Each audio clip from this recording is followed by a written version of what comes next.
L'agent Martin Lefebvre pensait avoir affaire à une inconnue de plus, jusqu'à ce que Jade lui montre calmement le badge qui allait bouleverser sa vie devant toute une ville. Jade n'aimait pas être en retard. Ce matin-là, elle avait enfilé un blazer gris simple sur un chemisier bleu marine, jeté sa robe de magistrate sur le siège arrière et attrapé un café dans une petite écope de Brive-la-Gaillarde.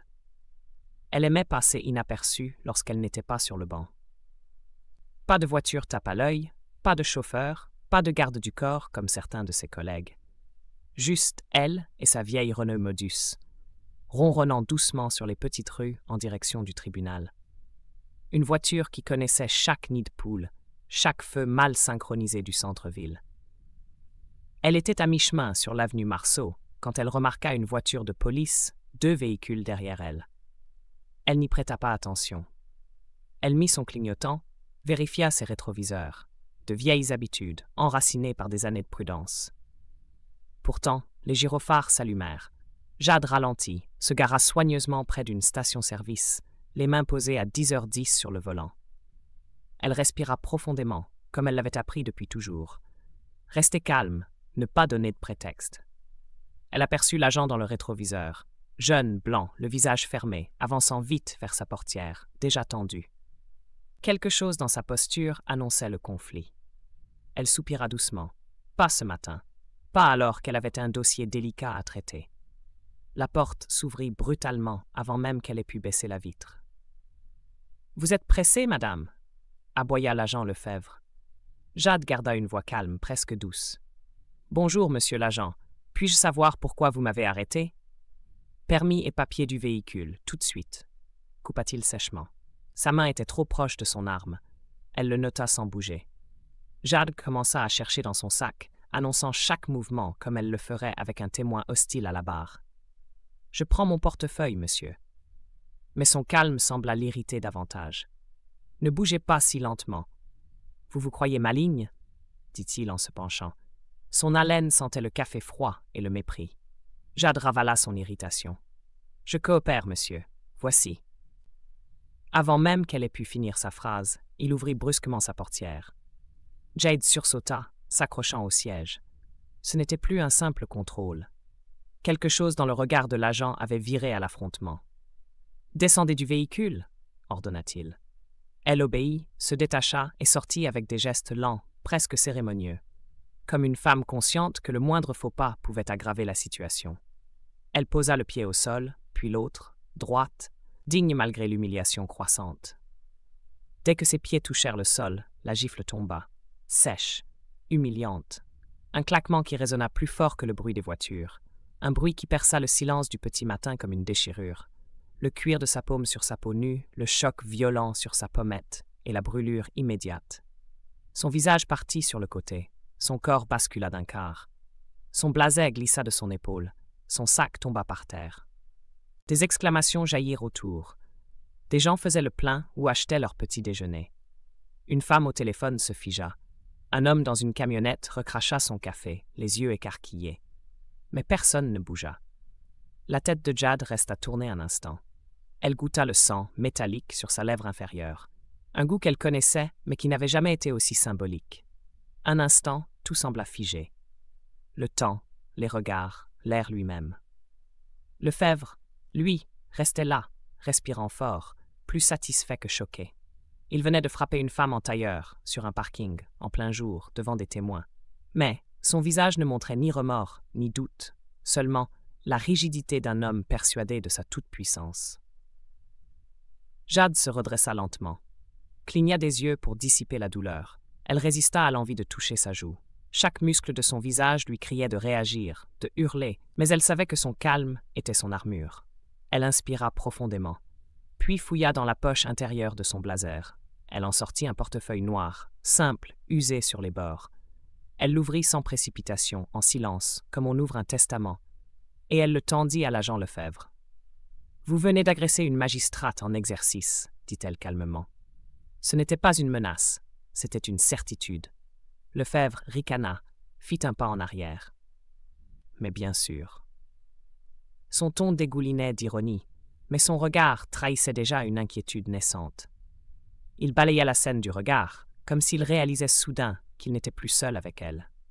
Une femme, à quelques mètres de là, laissa tomber son café dans un bruit sourd, éclaboussant ses chaussures beiges.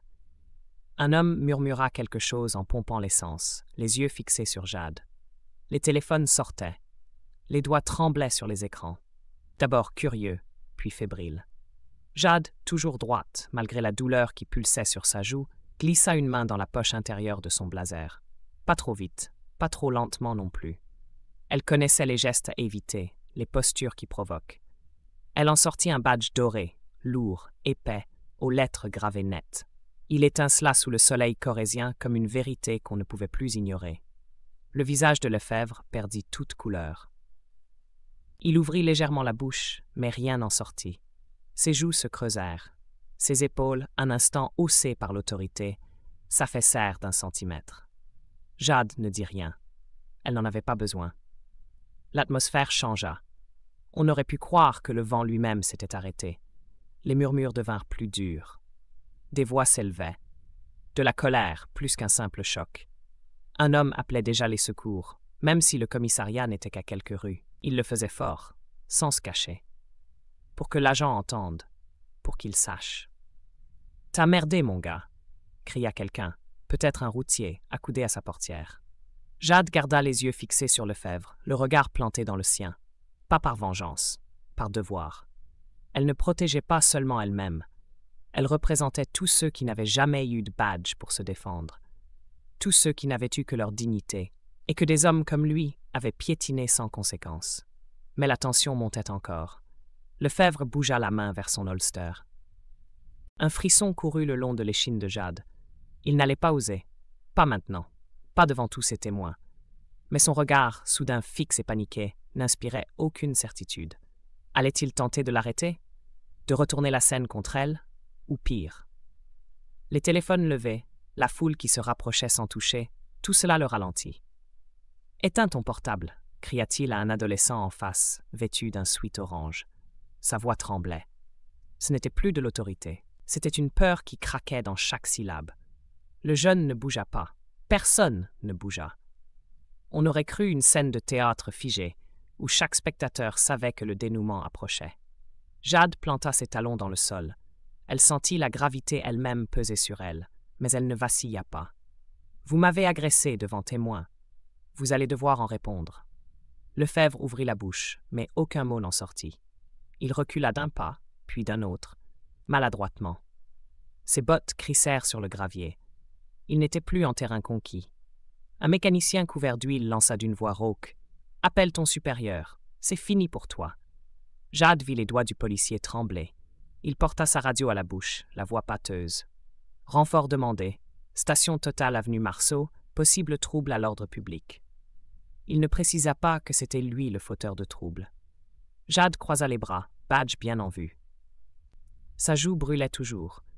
La douleur s'était étendue dans la mâchoire, un courant chaud et lancinant, mais elle la tenait à distance, comme elle avait appris à le faire pour bien pire.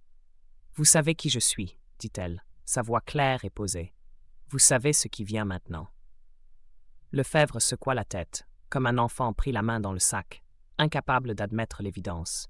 « Je ne savais pas. Vous ne ressemblez pas à une juge. » Ces mots tombèrent, lourds et cruels. L'aveu n'avait rien d'un regret.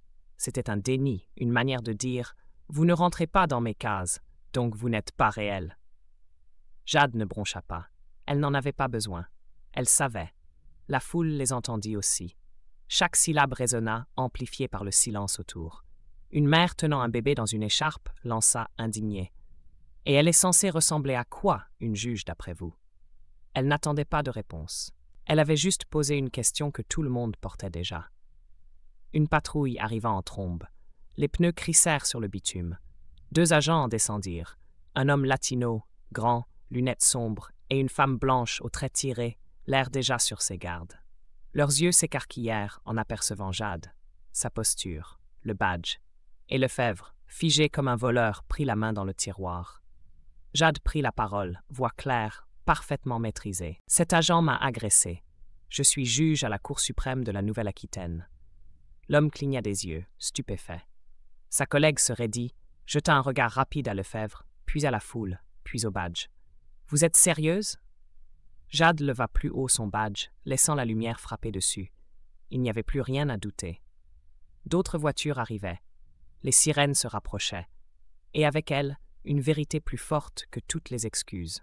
Le gérant du magasin sortit à son tour, tablier sur le ventre, les yeux rouges d'indignation. « J'ai tout sur les caméras !» cria-t-il. « Le son, les images, tout !» Lefebvre baissa les épaules. D'un coup, comme si un fil invisible avait cédé, son menton tomba, ses bras pendirent, comme si le poids du monde l'écrasait enfin. Jade le regardait, attendant, espérant peut-être un mot, une étincelle d'humanité. Un « je suis désolé », un « je me suis trompé », mais il n'y eut rien, juste un regard fuyant. Les agents le séparèrent d'elle, sans un mot. L'agent Fournier plaça une main ferme sur l'épaule de Lefebvre, l'éloignant d'un pas sec. Un autre agent plus jeune, le front barré de sueur, recula devant Jade comme si sa simple présence brûlait. Des voix crépitèrent dans la radio, frénétiques. Le commandant Hugo Delma est en route. 3 minutes. On aurait dit qu'ils attendaient un sauveur ou un couperet. L'agente, nommée Fournier, s'approcha doucement. Elle n'avait rien d'hostile, mais son malaise était palpable. Elle ne savait plus où poser ses yeux. Pas sur la joue rougie de Jade, pas sur Lefebvre, pas sur la foule. « Madame, vous êtes blessée ?» Jade hocha la tête une fois. Sa voix sortit comme une lame bien affûtée. « Il m'a frappé. » Le silence s'épaissit autour d'elle, comme si les mots avaient tranché l'air. Fournier resta figé une seconde. « Les secours arrivent, » dit-elle enfin, d'une voix tendue. Elle jeta un coup d'œil à ses collègues qui formaient une ligne bancale entre Jade et l'agent fautif. « Je reste jusqu'à ce que le commandant soit là. » Son ton ne laissait aucune place à la négociation. C'était plus qu'un protocole, c'était une prise de position. 2 minutes plus tard, un SUV noir déboula à vive allure. Il se gara de travers, comme s'il n'avait même pas envisagé de prendre le temps de se ranger. Les portières claquèrent. Le commandant Hugo Delma en descendit, lunettes déjà arrachées, le visage fermé comme une porte blindée. Il avançait vite, chacun de ses pas résonnait comme un avertissement. Il vit Jade, se figea. « Madame la juge ?» Son souffle se coupa un instant. « Tout va bien ?» Elle tourna lentement la tête vers lui. La marque sur sa joue était bien visible, gonflée, rouge, violacée sur les bords. Un silence terrible l'accompagnait, plus puissant que des larmes. Elle ne répondit pas. Ce silence-là est une réponse. Delma se retourna violemment vers Lefebvre, qui semblait rapetisser d'1 mètre depuis l'arrivée du commandant. « Qu'est-ce qui s'est passé ici ?» Jade, posée mais implacable, parla avant lui. « Cet agent m'a arrêté sans motif, m'a frappé au visage sans vérifier mon identité. » Delma fixa Lefebvre d'un regard noir, sans cligner. « Tu l'as frappé ?» Le jeune homme bredouilla, balbutia, évita son regard. « Je ne savais pas qui elle était. » « Et tu penses que ça excuse quoi que ce soit ?» La voix du commandant monta d'un cran. Les témoins sur le trottoir sursautèrent. Certains filmaient toujours, mais sans parler. D'autres croisaient les bras, impassibles, prêts à voir jusqu'où cela irait. Jade dit alors, sans hausser le ton, « Mon identité ne devrait rien changer. Elle rend juste ton acte impossible à ignorer. » Ces mots eurent l'effet d'un coup de poing dans l'estomac. Delmas détourna légèrement le regard, comme frappé lui aussi. Il regarda autour. La foule, les caméras, les téléphones brandis, les visages révoltés. Ce n'était pas seulement une erreur de son subordonné, c'était un séisme institutionnel. Il s'avança vers Lefebvre, chaque pas chargé de la gravité de la situation. « Rends ton arme et ton insigne, maintenant. » Le silence s'alourdit encore. Lefebvre ouvrit la bouche. « Commandant, tu as agressé une juge. Tu devrais être menotté. » Sa voix était glaciale. Lefebvre obéit, lentement, les mains tremblantes. Il sortit son arme de service, puis son insigne, et les tendit d'un geste maladroit.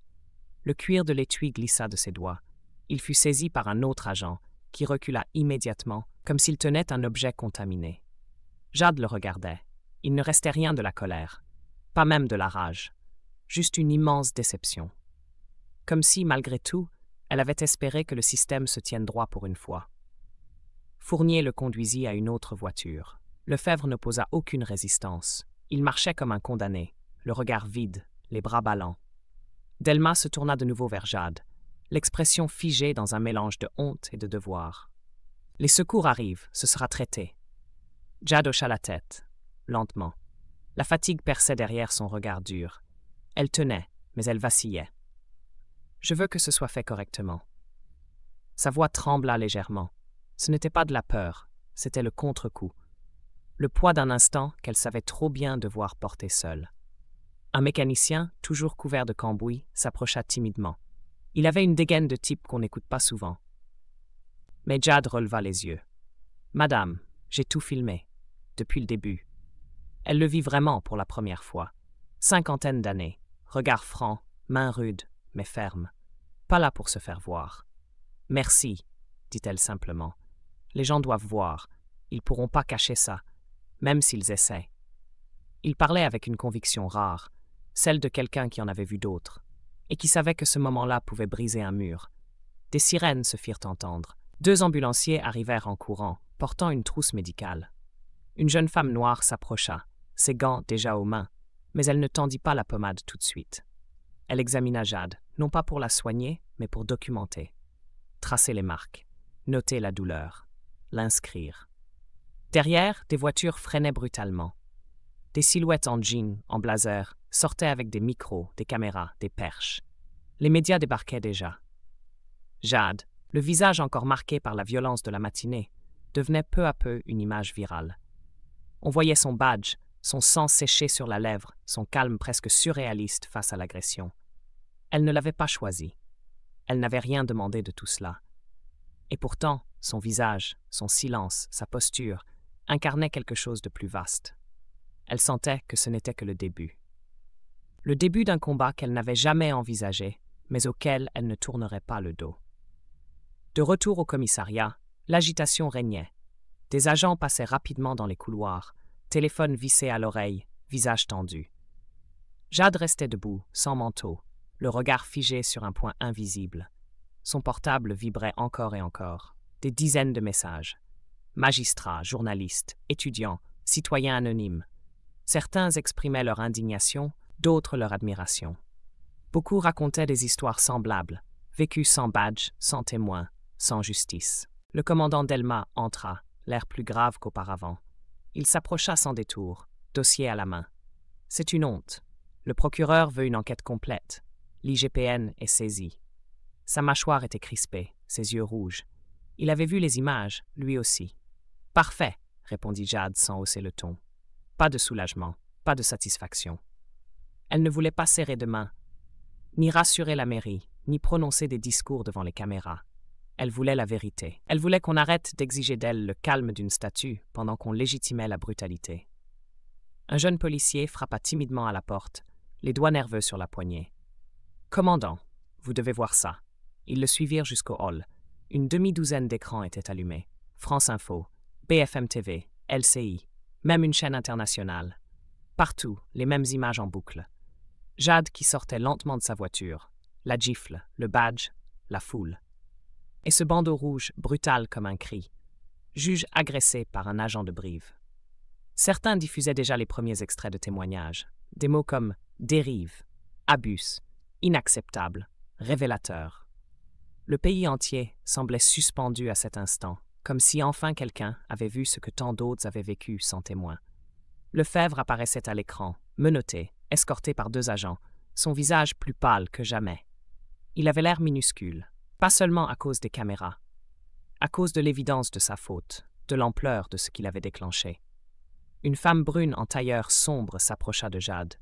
Elle portait un insigne discret. L'inspection générale.